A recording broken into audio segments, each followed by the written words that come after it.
Chapter 16. My Life and Work by Henry Ford, 1922. In a nutshell, continually refine your thinking power. Imagine something the world would really need, make it cheaply as possible, and sell it at the lowest price. My Life and Work takes us inside the mind of a person who managed to change the world, yet who lived in relative obscurity for the first 40 years of his life. This was a long time to develop skills, both personal and mechanical, that laid the foundation for a massive enterprise. Ford was that rare person, an inventor who went on to mass-produce his own invention. If you ever feel disheartened because you have an idea for a product or service for which you have been told there is no market, remember Ford's comment that there never is for new articles. He saw fear as the result of dependence on other people and circumstances, and in every area of his life, from the avoidance of debt to the work ethic that he held sacred, Ford was an expression of what Emerson called self-reliance. The vision. Described by his mother as a born mechanic, the greatest moment in Ford's childhood was seeing a road engine, a steam vehicle used to haul farm machinery. It was the first vehicle he'd seen not pulled by horses. Always tinkering, by age 15 he could fix almost any watch and seriously considered becoming a watch manufacturer. But the idea of the horseless carriage was too great, and without the support of his father, Ford began to build one in the workshop he'd constructed on the family farm. At 17, he began work as an apprentice machinist, qualifying before time, and rose through the ranks. In his spare time, he worked on a gasoline engine and dreamed of building a universal car that could transport people cheaply and reliably. In his 20s, he was inspired by a brief meeting with the inventor Thomas Edison. Despite virtually everyone at the time saying that electricity was the future, Edison told him to stick at his engine. Ford's employer offered him a major promotion on condition that he gave up his private obsession. His reaction? I had to choose between my job and my automobile. I chose the automobile, or rather I gave up the job. There was really nothing in the way of choice, for already I knew that the car was bound to be a success. I quit my job on August 15th, 1899, and went into the automobile business. And the reality.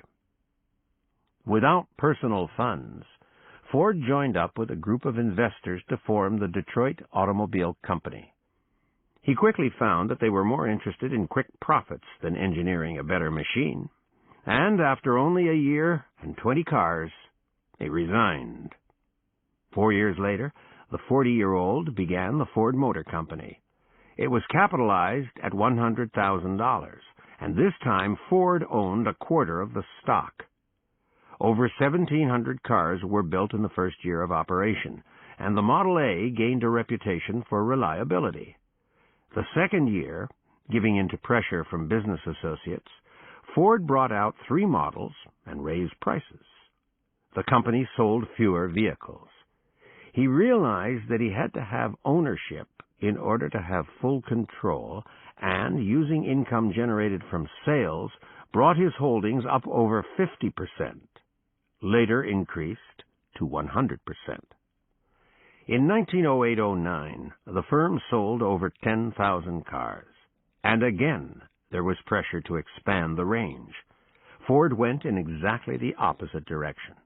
One morning in 1909, he announced that the company would now sell only one model, the Model T. What's more, it would be available in only one color. Any customer can have a car painted any color that he wants, so long as it's black, were his now famous words. Success. While many believed that the car's low price would bring the firm's collapse, Ford himself expected the market to expand dramatically. It did. He started building the largest factory in the world, Highland Park, and production capacity leaped from 6,000 to 35,000 cars, while the number of staff merely doubled. By the early 1920s, the company employed 50,000 people and was turning out 4,000 cars a day. In 1921 alone, 5 million cars were produced. By the end of the decade, 15 million Model Ts would be run off the assembly line. This was the miracle of mass production. Universal demand. The first automobiles were considered a rich man's toy, sold on the basis of pleasure and status. Fords were advertised for their utility. Many people could justify the cost if it was used for travel to work or to carry the family around. The cars were also sold on the basis of simplicity of use, which gave rise to the saying, "Anyone can drive a Ford."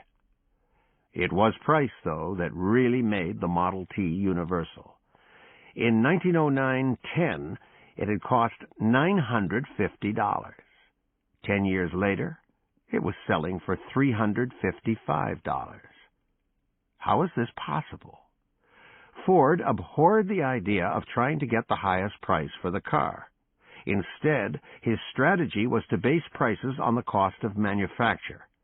If his factories could be made more and more efficient, the consumer would win. Like Sam Walton with his Walmart stores, Ford discovered that he could make more profits from selling greater numbers of the product at a lower price than selling fewer at a higher price. If you manage to sell a high-quality product cheaply via low-cost methods, you will be meeting a demand which is so large that it may be called universal. Ford wrote. Work and wages. As America's assembly lines grew in number, the prevailing wisdom became that repetitive work numbed the body and spirit. Earning a way above average $6 a day, Ford workers were less concerned. Henry Ford believed that high wages increased the stability of the workforce and helped the men to concentrate, knowing that their families were taken care of. It also allowed them to be consumers, not just for Ford cars, but for other goods and services that kept the economy buoyant. Ford's hiring methods were unusual. The firm wanted to know little more about prospective workers than their name, age, marital status, and whether they were willing to work. Not speaking English and having a criminal record were not a problem. It did not hire experts because they usually only knew what could not be done.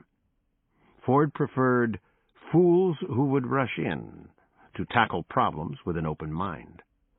Blind people, deaf and dumb people, those with only one leg or arm, all were employed by Ford at the same wage as the able-bodied.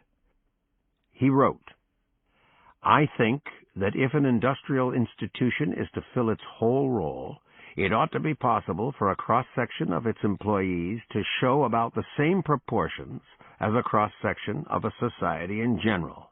We always have with us the maimed and the halt."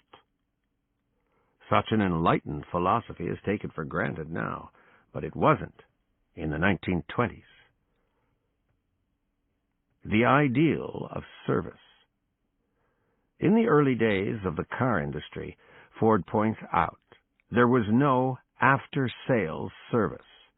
Car makers were totally focused on selling rather than building a relationship with customers, and it was considered good business to charge a lot for spare parts because the owner had no choice but to buy them. Ford believed that the sale of a car was merely the beginning of a relationship with a buyer. He built his cars to last, but also made sure that parts were transferable across models, cheap and easy to install. This ideal of service might have seemed crazy to other manufacturers, but the trust it built up among the public was priceless. His early experience with investors demonstrated that the principle of return on the dollar often sabotaged the creation of an enterprise that would grow into something substantial. Businesses were not cash cows. They should offer something that made lives better, and if they achieved this, good returns would naturally flow. final comments. A major figure of the 20th century, Ford combined two traits often seen in the super-successful person: an original, far-reaching vision that carries with it the potential to change the world, and an obsessive attention to detail that can drive people mad. Ford's dark side included spying on managers and belief in conspiracy theories about Jewish bankers taking over America. He has also been ridiculed for the famous saying that history is bunk. This was his shorthand for the belief that education shouldn't be about remembering facts, but about teaching people how to think better. Despite how well he paid, Ford couldn't help noticing that most people chose jobs that enabled them not to have to think, while his admiration of Edison was based on the inventor's ability to think things through. His achievements are, of course, inspiring, but what message did Ford mean us to take from My Life and Work? Some comments late in the book about the concept of use perhaps provide the key. He counsels against worrying too much about savings and investments as we normally think of them. He says, "You are not saving when you prevent yourself from becoming more productive. You are really taking away from your ultimate capital. You are taking away the value of one of nature's investments." Refining your ability to think should be your investment priority. It always provides the best returns.